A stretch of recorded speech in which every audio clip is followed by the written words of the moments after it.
vom kleinen Tram.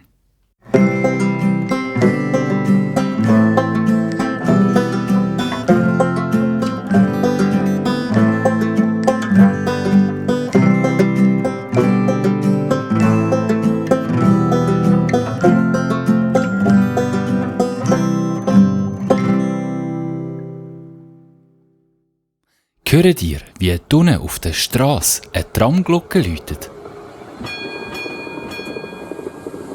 Da fährt ein kleines Tram vorbei. Jetzt rollt es gemütlich und zufrieden ins Tramdepot. Das Tramdepot ist die Garage, wo alle Tram zur Nacht schlafen gehen. Am Abend, wo das kleine Tram ins Depot schlafen wollte, ist es zu spät gekommen. Unterwegs hat ihm ein grosser Bagger den Weg versperrt.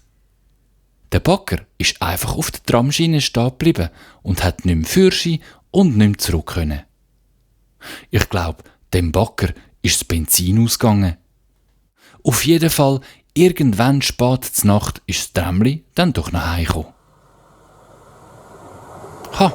Da hört ihr gerade, wie das kleine Tram ins Tramdepot fährt. Das kleine Tram ist ein bisschen verrückt, dass es erst jetzt so spät heim konnte. Der blöde Bagger, dass der ausgerechnet auf dem Gleis müssen stehen bleiben. Was für ein Pech. Gern würde das kleine Tram ihr Erlebnis jemandem erzählen.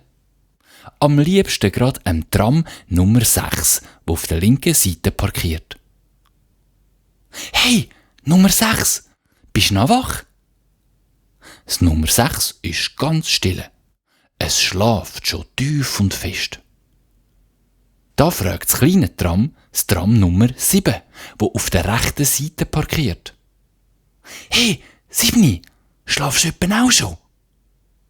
Sydney hat am Morgen fast einen Velofahrer angefahren. Von dem Unfall ist sie jetzt lebendig am Träumen.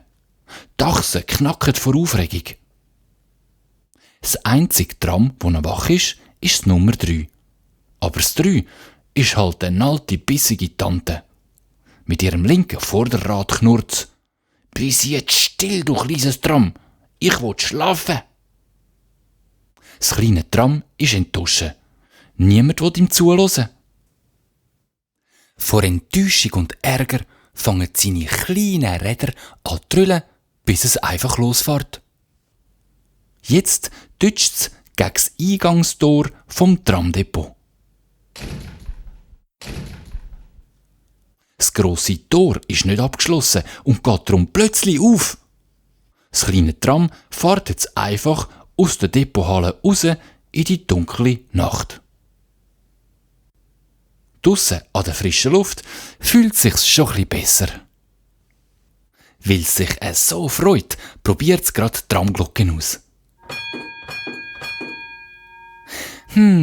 Ich könnte ja einen Nachtspaziergang durchs Städtli machen. Es ist ja alles so friedlich und ruhig draussen auf der Straße. Das kleine Tram macht jetzt vorne und hinten die Lichter an, auch im Tramwagen drin. Überall leuchtet es jetzt schön und hell. Es fährt die Tramlinie entlang, haltet brav an der Tramstation, macht die Türen auf und wartet, bis die Leute eingestiegen sind. Wieso steigt denn niemand ein? Moment, es ist ja Nacht. Ja, die Menschen schlafen ja all in ihren Bettli. Niemand ist um die Zeit unterwegs. Die Türen gehen wieder zu und das kleine Tram fährt weiter. Und wo es so weiter vor sich hinfährt, sieht es plötzlich im Dunkel der Nacht 2 Männer, die zu Rennen kommen. Beide Männer tragen grosse, schwere Säcke auf dem Rücken. 2 Räuber sind das, die ihre Säcke mit den gestohlenen Sachen verstecken wollen. «Schau mal, Kollege, da fährt ja noch ein Tram. Komm, das nehmen wir», sagt der eine. «So gut», sagt der zweite. «Mit dem fahren wir bis an den Stadtrand. Dort findet uns die Polizei nie im Leben.» «Oh nein, das hat mir jetzt gerade noch gefehlt», sagt das kleine Tram. Aber schlau wie es ist, hat sich schon einen geheimen Plan ausgedacht. Das kleine Tram lässt die 2 Räuber einsteigen, schliesst die Türen ab und fährt los. Es fährt nicht vorwärts, nein, es fährt einfach rückwärts, direkt zum nächsten Polizeiposten. Die Räuber, die im Tram eingesperrt sind, merken das sofort und toben drauf los. Lass uns raus, du freches Tram! Mach sofort die Tür auf! Du fährst ja in die falsche Richtung! Wir wollen doch nicht zu der Polizei! Und der zweite Räuber droht ihr sogar. Dir wollen wir denn, du blödes Tram! Wart du nur! Das kleine Tram lässt sich nicht beeindrucken. Es fährt munter weiter bis zum Haus der Polizei. Dort angekommen, fängt es laut an mit den Tramglocken zu läuten. Es ist so laut, dass rundum bei allen Häusern die Lichter angehen. Beim Polizeihaus springt die Tür auf und 10 Polizisten rennen raus. Sie wollen schauen, was los ist. Das kleine Tram bremst jetzt ganz fest ab, so dass zwischen den Rädchen Funken fliegen.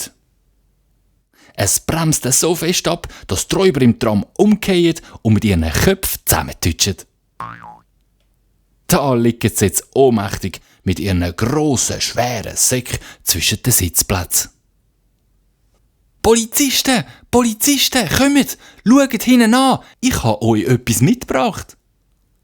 Die Polizisten erkennen sofort die 2 gesuchten Räuber.